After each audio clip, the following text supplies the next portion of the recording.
Hey there, boils and ghouls. Welcome to another episode of Hollow Weekly. Nick and George here with another How Low Can We Go? We're now cracking the 30s. We're in the dreaded 30s. The dreaded 30s, 39% with Stephen King's Firestarter. Yes.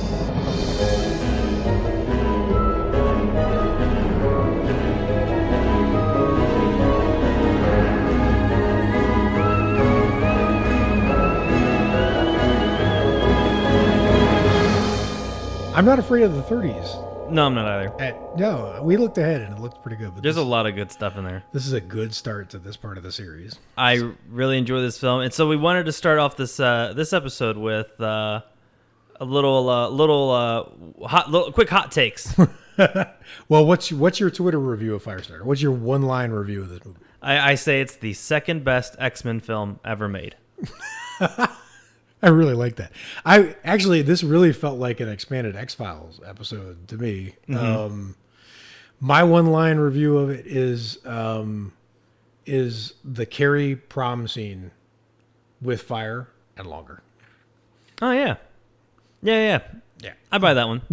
Totally. I really enjoyed this movie. Yeah, this is okay. So I've got to give a little backstory to this. I love the book. I know it's not ranked very high among Stephen King fans of his books. I actually really, really liked the book. And the book, I didn't know this, doing a little research on it, it was released, it was I think his first book that was released limited edition, which he ended up really regretting later. Because he wanted, it kind of, crippled the exposure of it. So I really liked the book, and I really remember hating the movie, like hating it. Yeah. And because we let the Facebook fans pick what movies we were going to watch on the How Low Can We Go series sometimes, and they picked Firestarter. So I was like, fine, but I love George C. Scott, so I'll get through it. Mm-hmm. So, and I think the reason I hated it was I remembered it as being really dreary. Like a Cleveland, the snow thawed and everything's gray day movie. Yeah. And I don't know why I thought that, but that's just how I remembered it, right? Mm-hmm. Maybe I saw a crappy version of it because I'm sure I did not see it in the theater. I'm sure I saw it whatever. So I was just so blown away by this movie. I watched a great version of it. The colors were amazing, sounds amazing, and I was just sitting there smiling because I was like, this movie's great. Like, why am I enjoying this so much? I thought I hated this movie. So I don't know how many times this happens to horror fans where you revisit a movie from the mists of the past that you thought you either really, really hated or really, really loved, and then you re-encountered it and it's totally changed. But this is that movie. This was the film for you? Totally. Well, let's start from the beginning. Yes. Top of the film. We get a black screen with a little bit of smoke that goes through our cast as in order of appearance. Yep. And I really like the subtle, just like it wasn't like a super cheesy smoke effect. They just did like little wisps of smoke introducing everyone. So I thought that was a cool way to introduce a film pretty much centered around the abilities of fire. Well, yeah, but interesting. That's not her only ability. Towards the end of the film, or the character's abilities. Well, even towards the beginning of the film, I mean, all her abilities get stronger, but it was really, I did not expect that to have so much impact on the plot. But there were definitely times where they escaped because they felt the chasers close to them. Like she could sense. Almost near the beginning, right after the airport scene. She was like, "We got Danny, the guy." Right. But anyway, for a fire starter, she's good at multitasking. Yeah, and well, first off, the cast I really like because this was Drew Barrymore, George C. Scott, Michael Sheen, and the main David Keith, who I really liked. Yeah, in this film, like he was incredible. He was super fucking good. I bought everything he was doing, and I totally forgot from the movie version how good it was at showing you how much he was suffering to use his ability. Yeah. Like, I felt bad for this dude every time he did something. Like, so his ability is he can push. He can push people to do things. And also push phones. But I didn't get how that happened. But yeah, it was like a mixture of like telepathy and well, he never did anything on any other physical object in the movie that I can recall. He was always pushing people, but then he pushed a payphone, whatever. Yeah. So, and then the payphone like emptied out like 14 quarters into the tiniest Ziploc bag in history. And they're like, we're rich. We can stay anywhere, which is ridiculous. But he did hand the cabbie a $1 bill and was like, I have a $500 bill. That's true. For you. And the guy's like, $500? That was I'm a not great scene. I'm not going to say no to that, mister. But that was, this is one of the things that I really love when horror movies do is when they show the cost of living a certain lifestyle, the toll it takes on the characters. Yeah. Because there's just a lot of times where horror movies, they beat the crap out of characters for 2 hours, and then in the next movie they look like supermodels again and like whatever. But this guy was really wearing down, and he did a great job of selling it. I felt super bad for them. Yeah, and I really liked. You can see where Chronicle got a lot of ideas. Mm-hmm. So like whenever they would use their telekinesis, they would start to like bleed from the nose and totally. stuff. Yep. And it's cool to see like this film. The precursor. You totally see like. Where, I actually really, really dig that the movie started in the mid chase. Yeah. Like this movie just drops you in the middle of a chase. Mm-hmm. Like two characters are on the run. There's a whole bunch of characters chasing them. Like no explanation about why it's happening. You're just on the run. That's like an action start, right? Which was cool. Starts you right off from the get. Mm-hmm. And I really liked whenever his character would do telepathic style thing, he would like sort of like grab his like forehead, mm-hmm. like he was containing his brain mm-hmm. inside of his head. That was really cool. There's actually a moment later, and I was wondering the entire fucking movie about this. Did he need to put his hands on his head to use his ability? Mm-hmm. Like I kept thinking, like, does he actually have to? Is that like the move? Is that right? And there's a point where later in the movie they capture him, and he tries to push someone, and they literally grab his hands away from his head, and he can't do it. And I'm like, oh, answer. I don't know why, but he literally.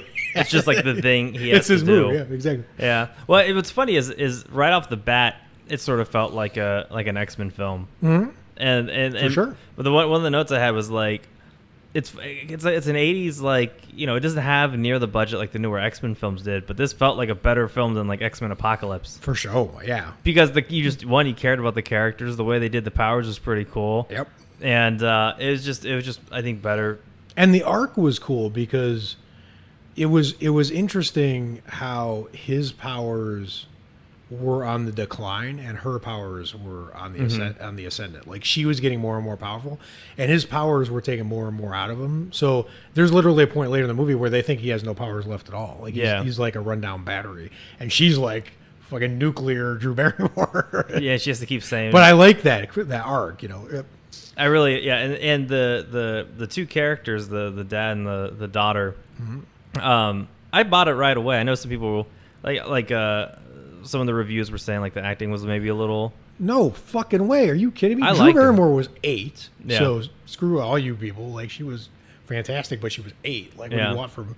And I totally bought. I mean, I totally bought him. He was surrounded by Academy Award-winning actors in this movie, and I thought he did a great job. Like there were these little touching scenes. There were a little too much of the father-daughter bonding. Like we got the point. Like that might have gone a little too far. I could have done with a little less fishing in this movie. Yeah. But or just like hugging and like you're my everything. Yeah, like, that was yeah. I was like, hey, ho, back it up. Yeah. Well, George C. Scott comes and makes all that look normal later. Yeah. But there was a great little touch that if the actor's not good, it's not earned and it won't work. And I thought it was one of the absolute best little touches in the movie that showed the movie was really trying and was a little higher level than I remembered. When they get tranquilized on the bridge by Rainbird later, his daughter gets tranquilized first, and he's trying to protect her and figure out what's going on with her. And then he gets tranquilized, and he's clutching her jacket. Mm-hmm. And they're just down on the bridge, and Rainbird comes, and he's trying to pick up Drew Barrymore to carry her away, and the unconscious dad will not let go. Oh yeah. Like his hand is on her jacket, and Rainbird like just contemptuously like kicks it away, like kicks mm-hmm. the hand away, whatever. But like if the actor wasn't selling that, like I would do anything to protect my daughter, that would be corny, but it wasn't corny. It was great. So I think he was fine. And they kept it up the whole film. It wasn't like it like died down halfway through or something. Right. No. Like it was constantly like, this is my daughter. It's the last thing I think Stephen King just in his wheelhouse is writing characters that are on the move or on the run. You know, like something like The Stand or like, I mean, I think it's just, there are powerful scenes in Stephen King where people are just doing mundane things like traveling. I mean, the fucking Shining opens up with people just driving in a car, you know? Yeah. But he's really good at those little scenes. So I think the acting was fantastic. I really liked it. And then so they start with the chase, they go to the airport. More chasing ensues. Yes. They find a place to stay. Let's not skip the shoes in the airport. Because that. Oh yeah. Just like that was like the first time you see like what Drew Barrymore could do. Right. Well, so there's a soldier who apparently has gotten his girlfriend pregnant and refuses to acknowledge it, and he's in the airport just berating his girlfriend. And Drew like, yeah, I'm the only guy I've been with. He's like, yeah, right, honey. Yeah, right. He was a total douche. Yeah. And then Drew Barrymore is watching this go down, not having it. She's not happy, and. There was another great little touch where the girl is upset.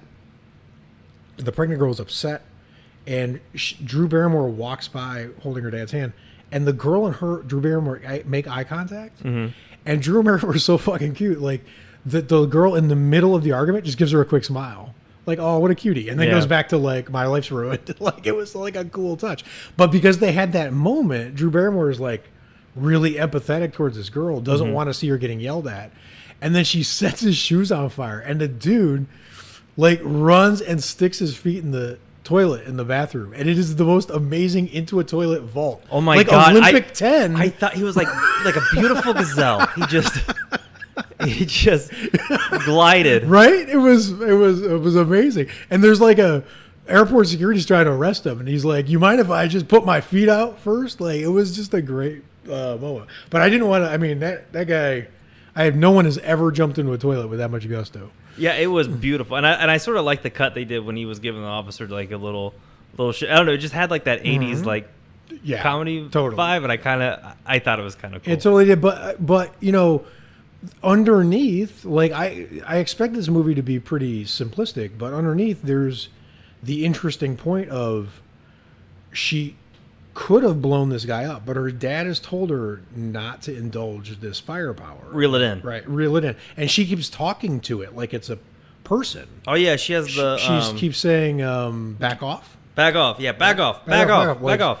And she set his shoes on fire. So she clearly wanted to like take him down. Blow him up, the question is she not strong enough to do more yet?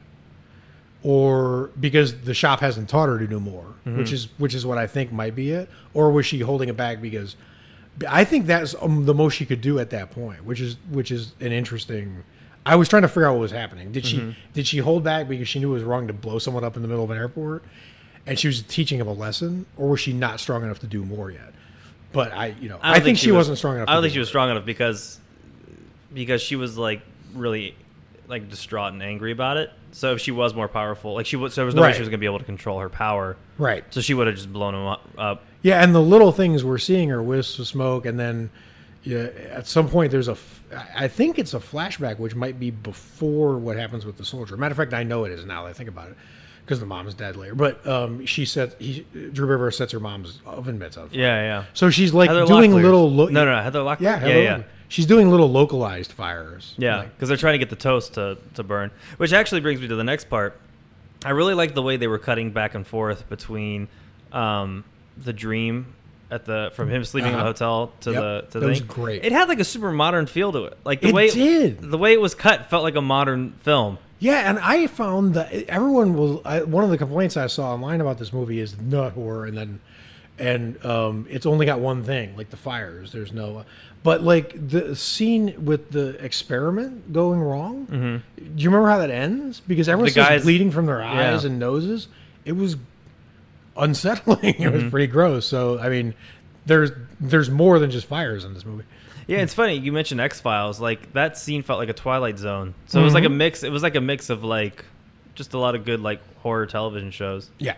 So, but yeah, I could see I can see the argument for not horror, but I definitely would put it in like the Twilight Zone-y feel, and it's Stephen King too. So he you know, right, and right. So, but anyways, but it's early Stephen King, even more to the point. Yeah. But that scene had a really modern. It really did cut and feel to it, and then after that is when I made the note of him holding his brains in when he used his power. Mm-hmm. Oh, because then it went to because during that scene he's looking for the wife, he finds her folded up Roger Rabbit style. I did not get that with like a something in her mouth and like it looked like underwear in her mouth. Weird. That's what I think it was. Yeah, that was like the government's gonna kill you, and they're like, "What should we do with this body?" They're like, "Fucking shove her in the closet. Just put her on the clothes iron, fold it up, shut the door." What are you doing? Yeah, it's in the handbook, page 8. That's what we do. Page 8 for the shop where to hide bodies. Jeez. Yeah, you're right. That was actually not only was that weird, it was one of David Key's weakest scenes because him crouched in front of the closet, saying, "Please God, don't let it be true." Like that was kind of ridiculous, but yeah. Anyway, I didn't. That was pretty. Mind it a whole lot. I didn't think it was terrible. Right. It was cheesy. Yeah, it wasn't as good as I didn't mind it a whole lot. But then I made a note of the camera shots when he was blinding the men, like the way they had him framed up, telling the men like you don't see any, like you're blind. Yeah, you're blind. Yep. That part. Because I remember we did an episode on like horror paintings. I wouldn't have this hung up, but it was certainly like a really beautiful shot. No, it was. It really well framed. Really good. So question here: the two guys who work for the shop, he pushes them and makes them hand over his daughter, and then he turns them blind, and then they proceed to roll around on the grass of the front yard. And if you go back and look at the scene, like I don't know how I would act if I suddenly went blind, but I don't know that it actually entails doing half somersaults on the grass while yelling I'm blind. Like I don't know what they were doing. It looked like an acting improv class. Okay, you're blind. Now you're a crab. Now you're like, do a front flip. Crawl around. Their reaction was so strange. So I knock on wood. I hope I never suddenly go blind. But like the way they were acting when they went blind was either spot on or completely ridiculous. I don't know. Here's the great thing. What would you do? Here's the great thing about it being like a sci-fi kind of deal. You can just blame it on how he pushed him. That's true. There you go. He was like, "You're blind," and all of a sudden that translates to them to that's true. Totally. freak out, roll around, roll around. And then okay, so then he wakes up from the nightmare. Mm-hmm. He's sweating balls, and then that's when he hitches a ride with the old farm couple, who was my favorite part of the film, and it makes me really glad considering the way it ended. Yes. So yep. That's when I made the note that this film is basically Logan, but instead of Totally. Wolverine, it's Professor Xavier. Yep. Because they have the whole. It's a great way to they put meet. it. They meet the nice couple. Yep. Who's going to take them to their farmhouse. Then all of a sudden, the government shows up, and they're going to have a big to do. Yep. There, which is fine. Like I love that. Like that. No, totally. I'll watch that film a million different ways. And by the way, that's Art Carney and Louise Fletcher, both Academy Award winning actors. Really? Yeah. Art Carney's a legend, and Louise Fletcher was in One Flew Over the Cuckoo's Nest. She was. I knew she looked familiar. Yeah. She was the nurse. Nurse Ratched. Okay. Yeah. Okay, that's what I knew her face. And they were great. They were a great couple, and just the no bullshit, like everything that Drew Barrymore and her dad told them on the way in was not true. They gave him fake names, gave him a fake story, and this guy sussed it out in like 30 seconds. And then he tells everyone else, go milk some chickens or whatever he tells while you do on a farm. Milk chickens? Whatever, I don't know. What? and then they go. No. You don't milk chickens. Whatever, it's fine. Okay, fine. Go over to grill some cows. So then everyone goes away, and he turns to Drew Barrymore's dad, and he's like, "You want a beer?" And he's like, "Yeah." And then they just admit to each other. No, I think his line is like, "I need it" or something like that. Yeah, He's like, it's been a fucked up few days. Totally. But it was great that he was that no bullshit kind of character, and and caring too. Totally. So like as soon as like he offered him a drink, and then like then he just wanted to like get like the harsh questions out of the way. Is like, did you kidnap her? Right. Are you a child molester? Yeah. So he was like, okay, now that we know all that, like it's cool. And then I really liked their dialogue, and it just made him super likable. And it's an undersold, talent. A lot of movies nowadays are stuffed with high profile actors doing cameos for $8 million or for 2 minutes of work. Looking at you, Malcolm McDowell, and but they're phoning it in. Mm-hmm. This guy sold that he got up to speed on what was happening and was invested in this dad-daughter relationship. He sold that in like 3 minutes of screen time. Yeah. That's like good. I mean, he's good. And and good writing. And still like the interaction between all the characters. So they have their conversation for a little bit, and then Drew Barrymore starts to sense that the shop's coming. Yep. And what I really liked about it, that scene in particular, was because I always get real weirded out when I watch these scenes, because he's basically telling them about like this government agency you've never heard of before. I had this experiment done to me. I got these like powers. I don't think he told me he had powers. I think he did. He mentioned something. He mentioned something. He mentioned something to him. I don't think he told him about his powers. No, about her. Yeah. Powers, yeah. And I always watch those scenes like, how would someone react? But then right immediately after that, they see the powers happen, and he's just like, well, he offers to fight. He can't remain a skeptic for long. Yeah, and then he offers to fight with them. Mm-hmm. And that was one of the lines that I thought Drew Barrymore gave off at 8. That sounded really badass. He's like, I'll go get my deer hunter, and she was, or I'll go get my deer gun. My deer gun, and she just goes, well, like she goes, you're not going to need a gun. Yeah, you don't need your gun. I was like, yeah, get her, girl. It was totally great, and the way it was deadpan. It was matter of fact, like it was like I'm going to light everyone on fire. You're not going to need a gun. You don't know what's about to happen, but everyone's going to be. And I don't know the movie earned that line, because I don't know that she knew that she could do anything except for like toast on fire. Maybe she knows, but she didn't let anyone else around her know. Actually, now that I think about it, that's a perfect kid thing to do. You would never tell anyone that. You'd be like, yeah, the most I can do is set people's shoes on fire, and then you just blow up half the town. You're not going like, I've been holding back. Right. That thing in the airport was child's play. Oh, and you know what? I wanted to mention the amazing. There's a screenwriting trick, and I don't think this is not what's happening here. I just by way of analogy. There's a screenwriting trick where you try to work like the central theme of the movie into like a particular scene with a particular line, and then you figure it out later that was the theme or whatever. Mm-hmm. But I couldn't help but notice that the central metaphor of this movie was built around toast. What? She was practicing on burning toast, and then she got out of control and like burnt the toast too much. Yeah. And that was when the parents first learned.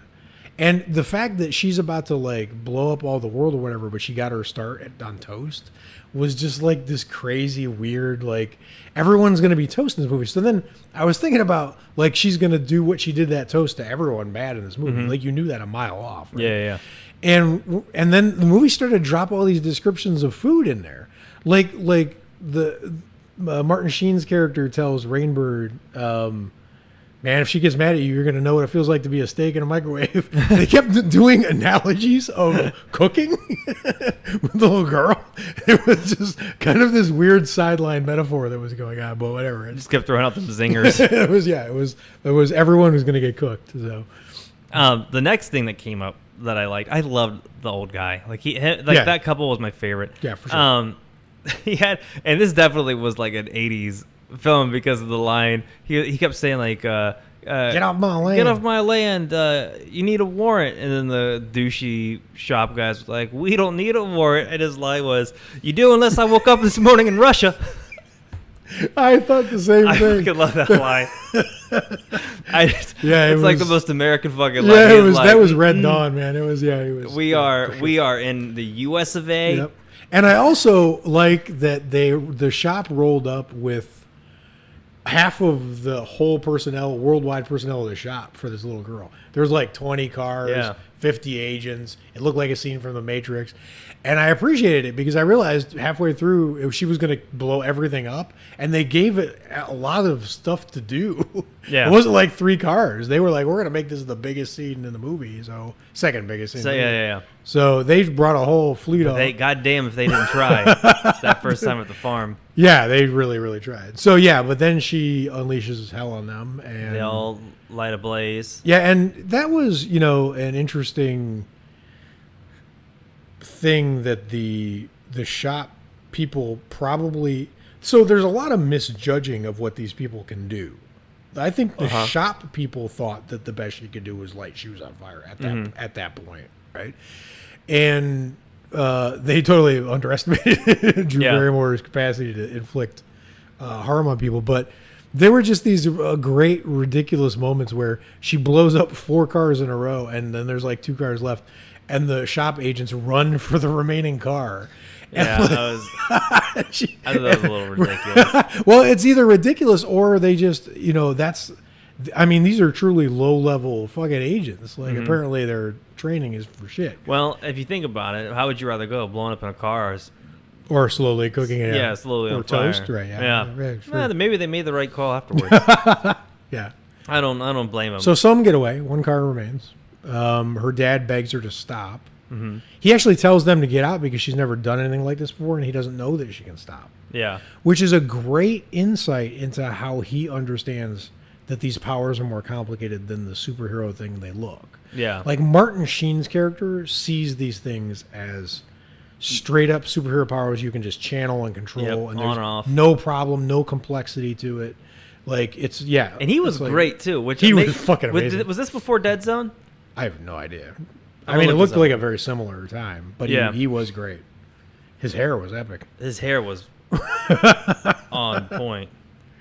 So they flee and go report to Martin Sheen that they all got destroyed by whatever, and then so Dead Zone was 83 and Firestarter apparently was 84. Right after. Yeah, so they liked him. Burt Lancaster was cast as Martin Sheen's character, and then he dropped out because of heart surgery. So Martin Sheen took it. He wasn't intended to be in the movie, but he's a great Stephen King villain apparently. I really like Martin Sheen. Yeah, he was great. I worked on a political ad with him. It was a really small shoot, and no shit. It was just him. He was talking trash to Mitch McConnell. He was like, "What are you gonna do, Mitch?" I could totally. Well, because he's from Dayton. Yeah, and he found out all of us were from Dayton. He was like, "What?" Oh, cool. So anytime I see him, I'm like, "I love you." And he was the TV president. So yeah, he's the TV president. Right. You can't get. Anyways, he was great. So he thinks the powers are just on and off. You know who I wish we would have gotten more of was the doctor. Who was in charge of the crazy everything. mad scientist doctor with the cane? Yeah, I wish we would have got just a little bit more of him because he was the only one who like understood. Well, I mean, yeah, because he was like, she's going to crack the world in half. Right.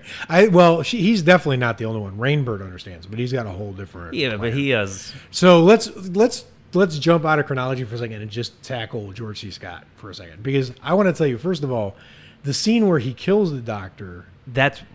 Is whack. Creepy and whack and shit. Like, I did not expect him to assassinate him with just that. Everyone tells that. Every book you read, every like self-defense book tells you that, like, you do the blow and it pushes the nose into the bridge of the brain or whatever. And bridge of the brain, what the hell is that? It's like milking chickens. I'm as good at biology as I am a farmer. I know what you were saying, though. Like, you push, apparently you push this thing, and then that goes up. And but everyone tells you that, but I've never seen it, right? And then this guy just straight up does it with this smile on his face, like, I've done this 100 times. He didn't even like lead into it. It just kind of looked like an action figure cry chop. He was just like leaning over the bed, and he was like, "All right, here we go." Pow! Yeah, but he woke him up to do it. You couldn't just do it. Like, he had to like tickle his nose with a fucking feather or something, and then wake him up, and like, that was terrible. But his character in general is one of the better horror villains of all time to me. Yeah, he's really off center. He's got his own agenda. I like the structure when a villain works for the villain. Like, the Shop are bad, but Rainbird's worse. Yeah, and he works inside. He's a villain in the villain. So, and they don't give a fuck about each other. There's actually a great scene where Martin Sheen and them are talking, and it's the scene about the steak, and then Martin Sheen's like, she's going to cook you alive if she finds out. And he goes, yeah, you'll be shedding all kinds of tears for me, won't you? And Martin Sheen's like, no. No point in lying to you. I won't be shedding a single fucking tear for you. I mean, these people, and that's another thing, like, not to get too complicated about what's obviously not that deep a movie, but there is this weird balance between the emotional ties between the good characters, the old couple, Drew Barrymore and her father, and matter of fact, Andy, the dad to Heather Locklear, and no connection with the shop. Mm-hmm. These people don't give a shit about each other. They No. they cut and run in every different direction. There's actually one dude who tries to put out another dude. It's the only time I remember anything in this movie where they're helping each other.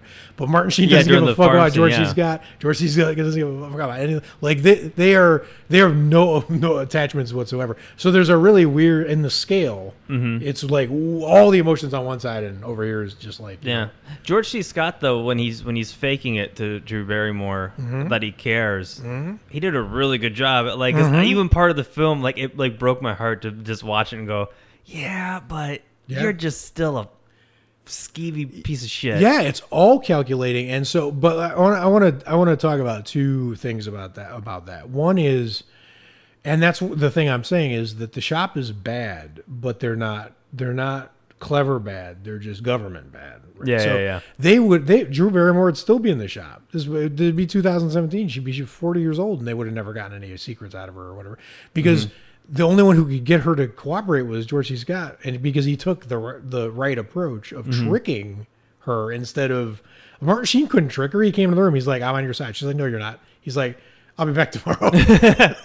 Fucking plan to you. You don't want all these toys? Why this didn't work? Oh, okay. It was right. He was like the worst way to approach this. So he was. Rainbird's character was really clever, and he actually has my favorite moment in the whole movie, which we'll get to in a bit. But the improvisation he does when the power goes out is so creepy. Oh yeah, with the Vietnam. It's so creepy. Yeah. I mean, that is like high level mind gaming, and he's doing it to an 8-year-old, and he's acting it out like I believed him.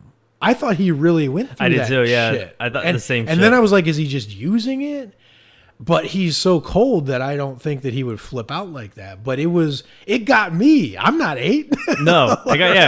Right? We would have been fooled. We would have been the idiots in there going, oh, you were in Nam and you're scared of the dark? Oh, man, come here, hang out with us. Yeah, it was, I mean, it's really creepy, that level of malevolence. So his plan... as far as I can gather it, so we know what the shop wants to do. Yeah. The shop wants to figure out what her powers are and how they can weaponize them for the future and protect the world from her going too far. Right. Exactly. I'm so glad you said it like that because that's the point is that there's a lot of horror movies, even good horror movies, with like The Mist is a great horror movie, but the plot of The Mist is we were trying to weaponize something and it got out of hand and we unleashed the new dimension and it's just boilerplate. Generic, whatever. Rainbird is the villain of this movie, and his plan. Forgive me if I'm wrong, because I was trying to figure it out. His plan, as far as I could tell, was to convince her to trust him, study her powers, and then when she got too powerful, get her to look him in the eye, strangle or shoot her, have her cook him while he was killing her. They die together, and he takes her powers into the next world. I swear to God, I think that's his plan. Well. And that is the most fucked up horror villain plan I can think of. He's like, this here doesn't matter. I'm going to take your shit and fuck whatever the next thing is. Right. He's like trying to level up for the next. I think what people refer to that now is 4D chess. Yeah, that was, yeah. And I just got to give credit to this. The just insanity of, and Martin Sheen actually turns to him and goes, "You are crazy." I don't think he was acting. I think George C. Scott was crazy, and I think this character was fucking crazy too. But we skipped ahead chronologically. But that's the not too far though. We just missed like the fishing. Oh yeah, we can scene. There wasn't a whole lot. So just I actually really do like the fish. Not the fishing. I hated that, but I like how they got caught. Yeah, which George C. Scott climbing a tree is the freaking goofiest thing I've ever seen in a movie because he's doing like the belt thing where he's like slowly getting up and then he has that goofy looking gun which I didn't realize was a tranquilizer gun until he fired it. I was like, that's a small looking like rifle he's trying to snipe people with. Yeah. But one of the best shots in the entire movie is so he shoots the daughter, she goes down, and then he shoots the dad. That's my and favorite he shot. comes down from the tree, and then all the hazmat dudes, That was my they just appear.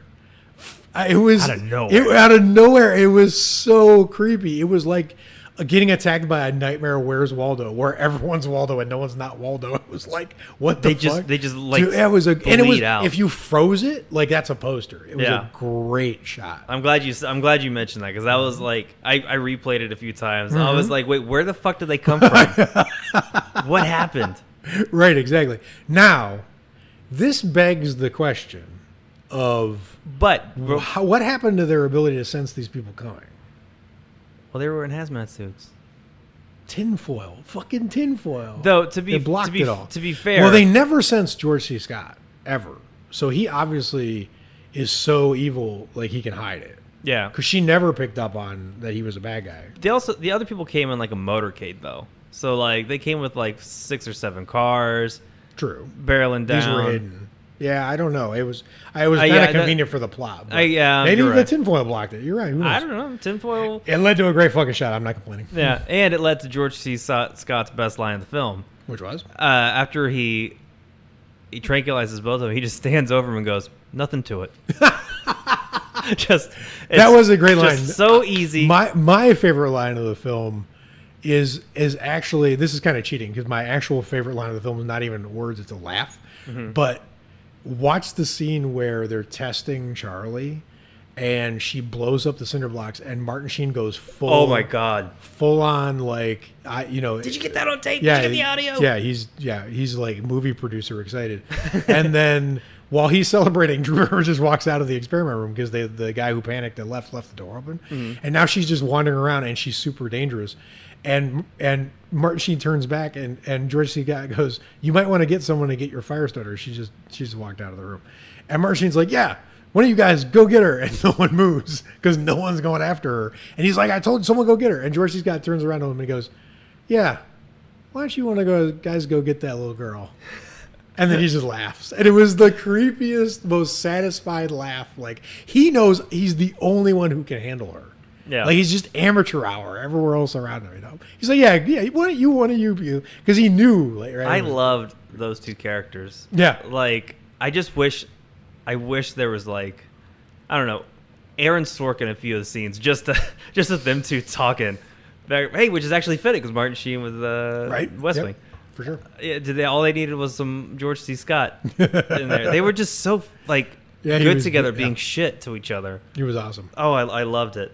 So, all right, so the nothing to it line here. The charts. Oh, that was actually really cool. The whole testing thing with Charlie was really cool. Yeah, I really liked the scene of the charts. How just like it looked like the seismic sort of charts. It started off real small, and then it got bigger and bigger and bigger and bigger. The way they conveyed like her powers. Well, you want to talk about badass lines? Remember when they put her in the room and they give her the wood chips? What was the line? She goes.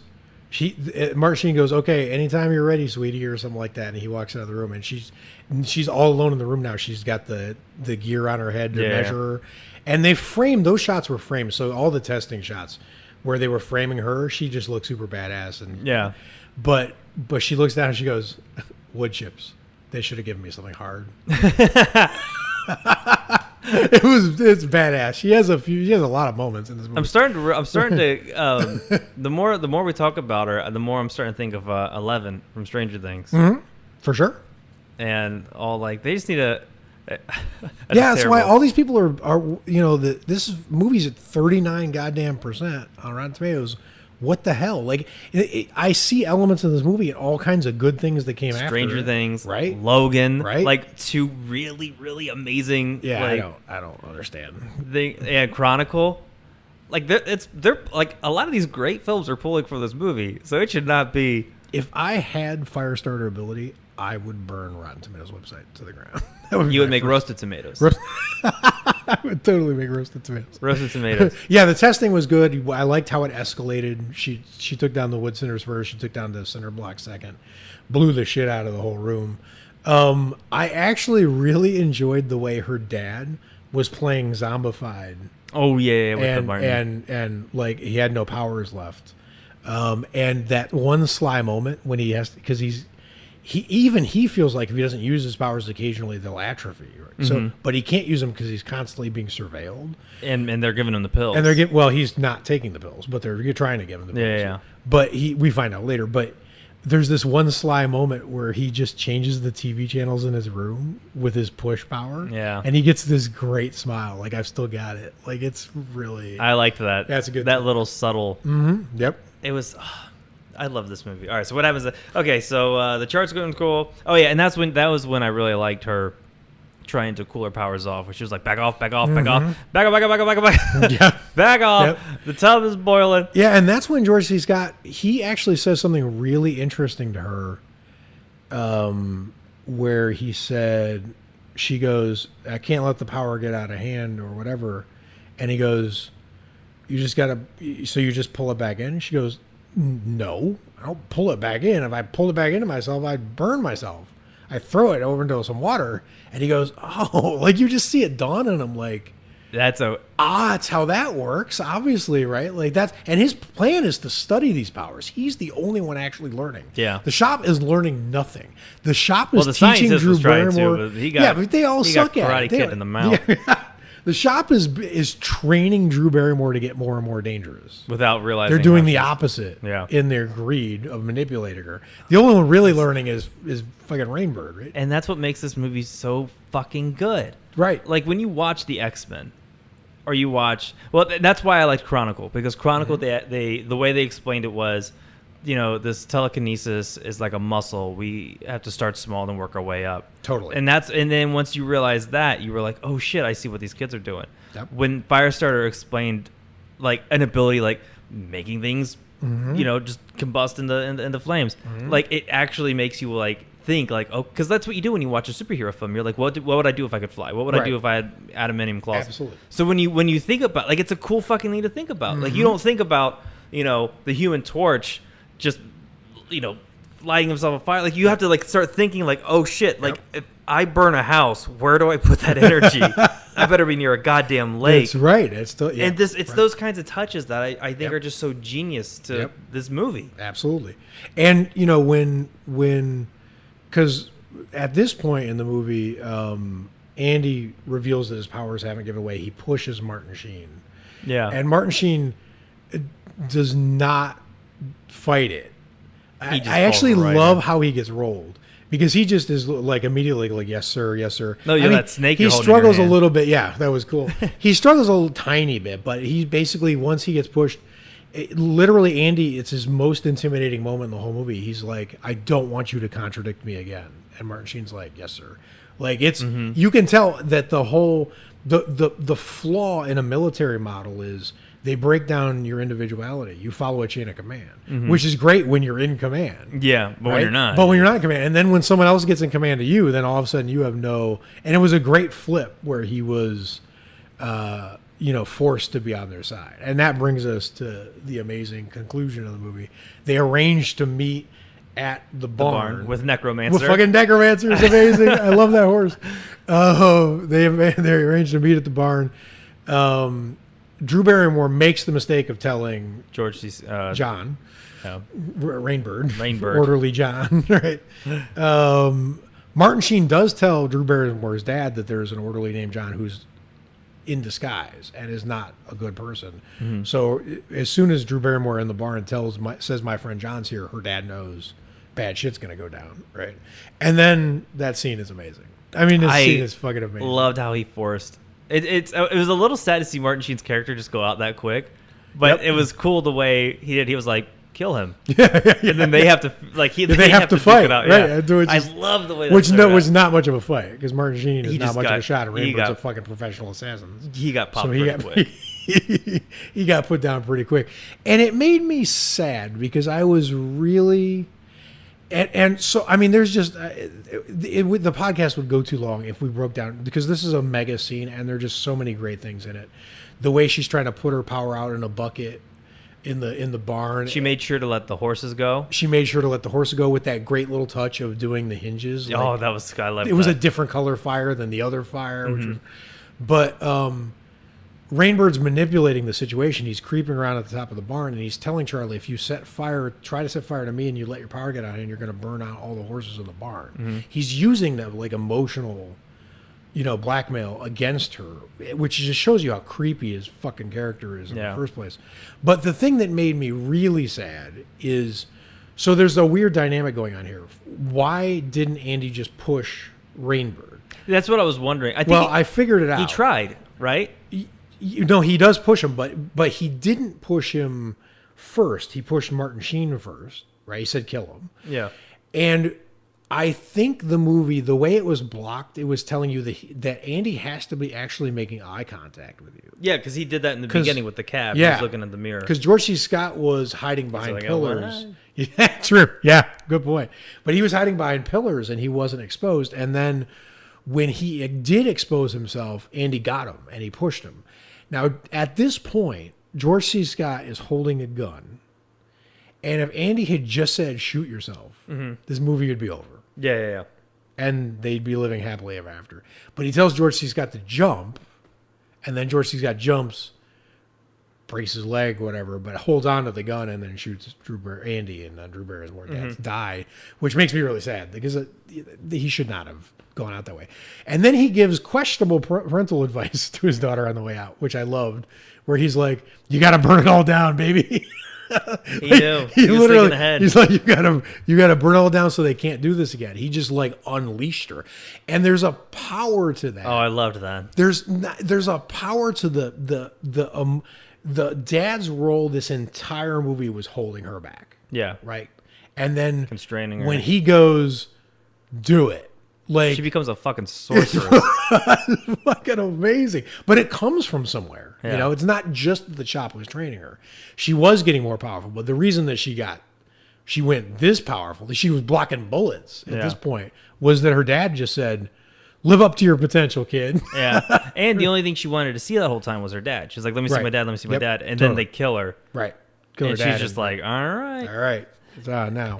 So the thing you had a little bit of issues with was like the fireball projectile. No, I ended up really liking it. You were right. It's not. I don't know how else you would have done it. I got to admit, I liked when she was sending tracks of fire after people better. Oh yeah, like when the guys were running. When the three ground. guys were running and they split up, and the 3 tracks of fire. That was so cool. It looked better to me than like the fire kickballs, whatever those were. Yeah. But it would have taken too long to burn everything down with strands instead of like bombs. So I see why they did it. Like I told you, it led to one of my favorite shots of the movie where she pinballs a guy up into a tree from the ground.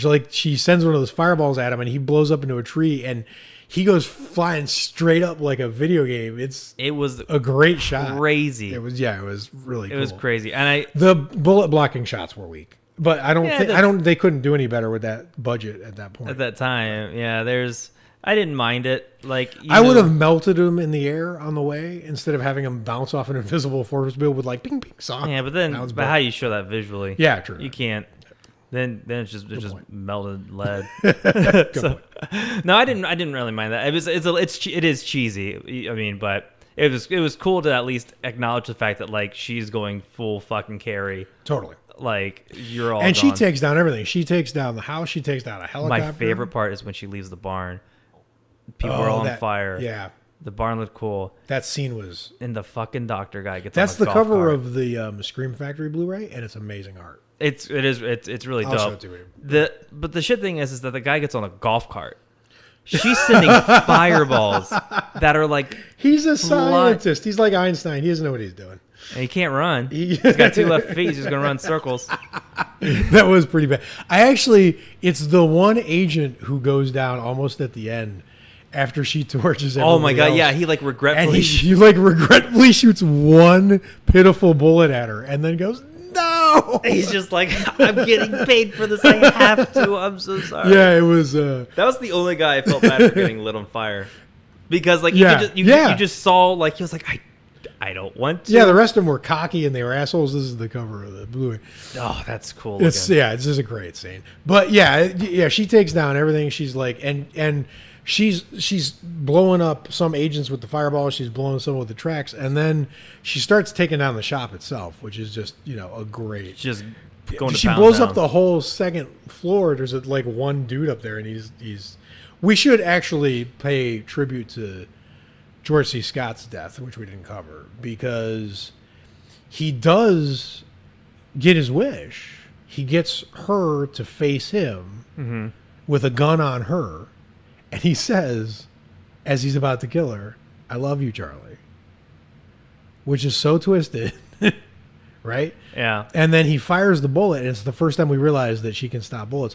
And it's the first time George C. Scott realizes she can stop bullets, because his face is classic. And then she does my favorite kill of the whole movie, because she blows him up, but she sends him flying. Yeah. Full on backwards across the whole length of the barn.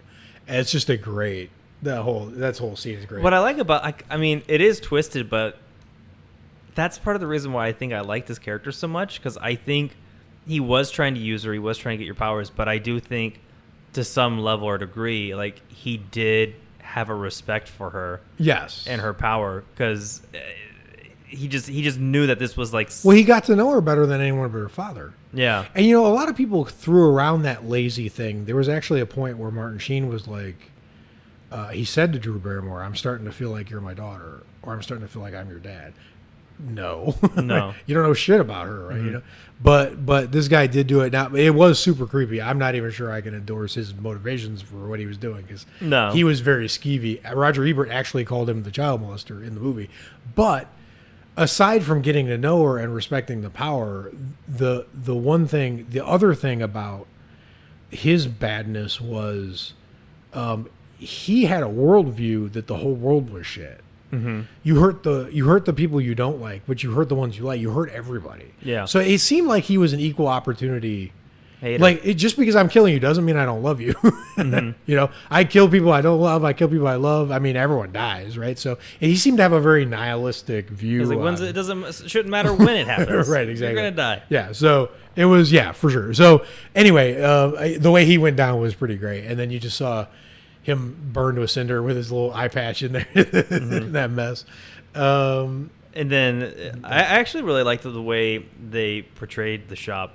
Like that, it was like West Virginia or something like that. Yeah, because like the old people were near Tennessee. Or no, it was in Tennessee, and they were in West Virginia. Well, he says Andy says Tennessee at some point. So something like that. I forget the locations, but it had that cool. It had like a cool like kind of southern. It did look to it. And I really like that. So then after she blows up the shop, she goes back to our favorite couple in the world. And what I liked about that scene was like it almost like she came back without her dad, and it was almost sort of like the guy figured everything out within seconds. They were able to be like, I think we know why you're here alone. Come with us. And I love it's one of the few films where like, you know, like it's a better film, it's a better ending than like half the goddamn X-Men movies. Like right, totally. And I mean it's sort of the same as Logan. Like the little girl's father figure is now dead and she has to move on to the next phase of their life. But the fact that this movie is operating on the level of Logan and it's 39% on Rotten Tomatoes Logan makes me mad. Chronicle, right? We mentioned another film, Carrie. Now, it's not perfect. I get how some people find stretches of it boring. I get how they feel like it's a little talky. I get some of the scenes, you know, the cheese factor is a little high. Some of the effects maybe not so hold up, whatever. But I think this movie is fantastic, and I watched it 3 times in a row for this podcast. We've talked about this many times, so I'm not going to go through it again. But I think rewatchability is a characteristic of movies that I look for. Mm-hmm. You know, there are movies that I think are much better than Firestarter. That I don't think I could even get through one more time, right? Mm-hmm. Because they either become boring or whatever. But this movie is super rewatchable. It's got great moments, great acting. It's deeper than it looks.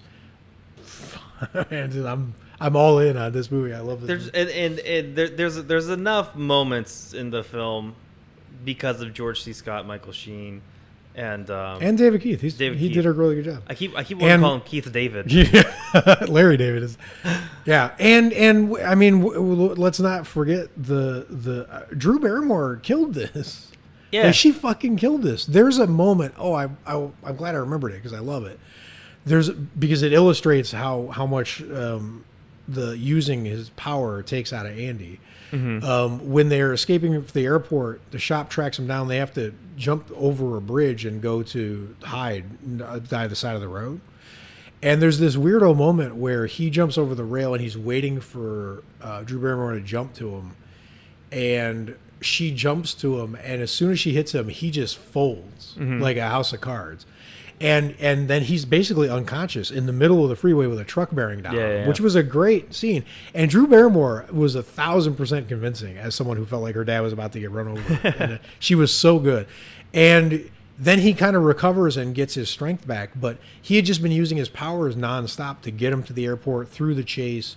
And literally, like, this little 8-year-old girl hits him, and he folds up because now he's just so weak. He's just like beaten down, whatever. Yeah. But there's this little father-daughter bonding moment that happens after they're on the side of the road, and he's like, "Well, we're gonna have to find a place to live." And it was like I was watching a real father and daughter. Yeah. Like Drew Barrymore was not just like she's not a typical child actress. She rocked this. It was really good. And I was even buying their father-daughter relationship, like in the airport when they were having like their little freak out when they were sitting down. Like the chemistry between the two was like totally spot on. And she pulls out that little sack of coins and she's like, "We can afford a place now." And she just looked like a person who had never been in a nice place in her entire life, which is not Drew Barrymore's past.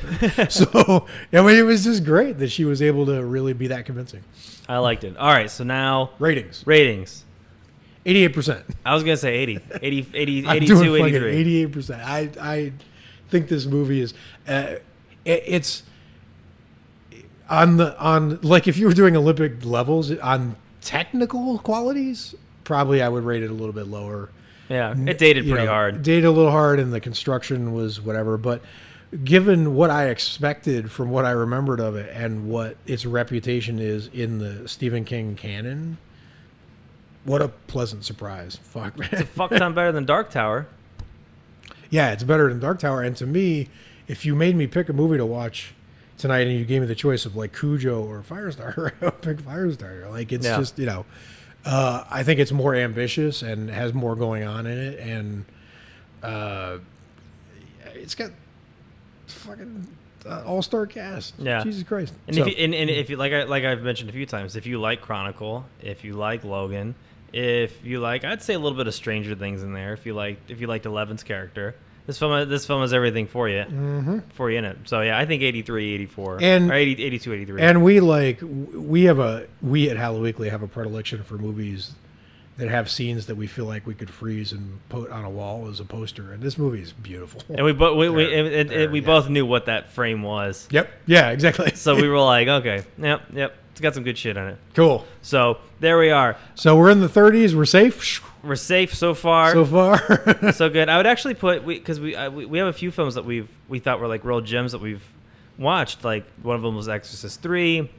For me, another one was probably like Hell Night, and I think Firestarter is definitely like on that list. This feels like Hell Night to me. It feels better actually. Yeah, but I'm similarly surprised, right? Because as we head lower into the 30% on Rotten Tomatoes, I know I'm gonna have fun reviewing Anaconda. Yeah, but I'm not gonna feel like this about Anaconda. No, it's same with probably something like Silent Hill. We have coming up. Right. Silent Hill is coming up, and possibly Hocus Pocus is going to make an appearance. Yeah, possibly Ghost Story. So we've got some movies here coming up that it'll be interesting to see how we feel about those. I feel like they're gonna feel a little more flawed to me. I looked up a little piece of Ghost Story to prep for us heading for it. Yeah, and it looked like it was shot through medical gauze. It's like the blurriest fucking thing I've ever seen. So I'm gonna have to find a better version of that. I won't even be able to watch good quality version of that. All right, so we're safe in the 30s, feeling good. Safe in the 30s, feeling good. So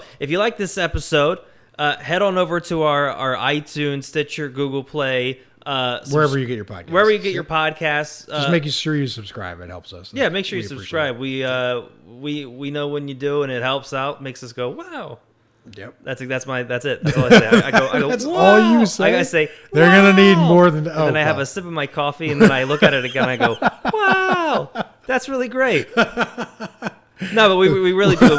It makes me milk chicken. So George milks chicken. Every subscriber, I milk a chicken. George will milk one whole chicken. Yeah, exactly. That's gonna come back and bite me in the ass. Please don't milk it. Don't get any chicken milk. Yeah. And thanks for joining us on this journey. We didn't know how when we started this and we decided we were gonna watch movies all the way down to 0% on Rotten Tomatoes. We weren't sure how enjoyable it was going to be, but we've not only had fun doing it so far, but we've had fun with the reactions from you guys. So we appreciate it. Keep them coming. Yeah. And I was thinking about we're watching films that I'm very aware of that there was just not a chance in fuck I was ever going to watch them. Yeah. Unless you had a reason to. Yeah. And this is the reason. And I'm like, holy shit. Everyone needs to at least. Everyone should check out this movie. Yeah, it's really great. So until next time, stay scary, watch a bunch of horror films, and start putting up your Halloween decorations. Absolutely. Bye, guys. Bye, guys.